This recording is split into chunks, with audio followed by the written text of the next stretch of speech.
ക്രൂശിലെ മൊഴികൾ. ക്രൂശിലെ മൊഴികൾ, the words of the cross. ക്രൂശിൽ കിടന്ന സമയത്ത് യേശു പറഞ്ഞ 7 വാക്യങ്ങളാണ് ഇവ. ഇവയിൽ ഒന്ന് മാത്രമാണ് 2 സുവിശേഷങ്ങളിൽ രേഖപ്പെടുത്തിയിരിക്കുന്നത്. ഒരു സുവിശേഷത്തിലും 3-ലധികം മൊഴികൾ രേഖപ്പെടുത്തിയിട്ടില്ല. കുരിശിൻ ചുമന്നുകൊണ്ട് യേശു എബ്രായ ഭാഷയിൽ ഗോൽഗോഥ എന്നു പേരുള്ള തലയോടിടം എന്ന സ്ഥലത്തേക്ക് പോയി. അവിടെ അവർ അവനെ ക്രൂശിച്ചു.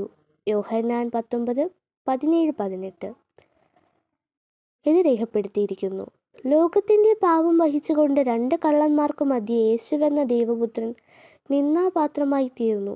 ലജ്ജാകരമായ ക്രൂശ് മരണം വഹിച്ചു. രാവിലെ 9 മണി മുതൽ വൈകുന്നേരം 3 മണി വരെ 6 മണിക്കൂർ സമയം ക്രിസ്തു അതിവേദനയ്ക്ക് വിധേയമായി. ഈ 6 മണിക്കൂറുകളിലാണ് 7 മൊഴികൾ ഉച്ചരിച്ചത്. ഒന്നാമത്തെ മൊഴി: പിതാവേ, ഇവർ ചെയ്യുന്നത് ഇന്നത് എന്ന് അറിയായ്ക കൊണ്ട് ഇവരോട് ക്ഷമിക്കണമേ.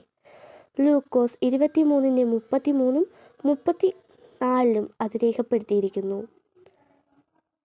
രണ്ടാമത്തെ മൊഴി: ഇന്ന് നീ എന്നോട് കൂടെ പറുദീസയിൽ ഇരിക്കുമെന്ന് ഞാൻ സത്യമായി നിന്നോട് പറയുന്നു. ലൂക്കോസ് 23:43. ക്രൂശിലെ മൂന്നാം മൊഴി: സ്ത്രീയെ, ഇതാ നിന്റെ മകൻ എന്ന് അമ്മയോട് പറഞ്ഞു. പിന്നെ ശിഷ്യനോട്, ഇതാ നിന്റെ അമ്മ എന്ന് പറഞ്ഞു.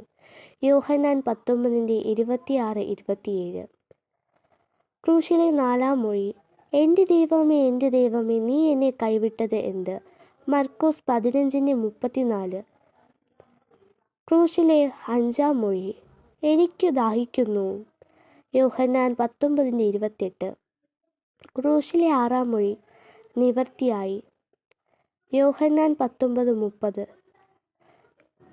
ക്രൂശിലെ ഏഴാമത്തെ മൊഴി, അവസാനത്തെ മൊഴി: പിതാവേ, ഞാൻ എൻ്റെ ആത്മാവിനെ തൃക്കൈയിൽ ഏൽപ്പിക്കുന്നു. ലൂക്കോസ് 23:46. ഈ 7 വചനങ്ങളെ എപ്രകാരം അപഗ്രഥിക്കാം? ആദ്യത്തെ 3 മൊഴികൾ മനുഷ്യർക്ക് വേണ്ടിയുള്ളതാണ്. തന്നെ ക്രൂശിച്ചവർക്ക് വേണ്ടി, തന്നോടൊപ്പം ക്രൂശിക്കപ്പെട്ടവർക്ക് വേണ്ടി, അമ്മയ്ക്ക് വേണ്ടി. അടുത്ത 2 മൊഴി തനിക്ക് വേണ്ടിയുള്ളതാണ്. നീ എന്നെ കൈവിട്ടതെന്ത്? എനിക്ക് ദാഹിക്കുന്നു.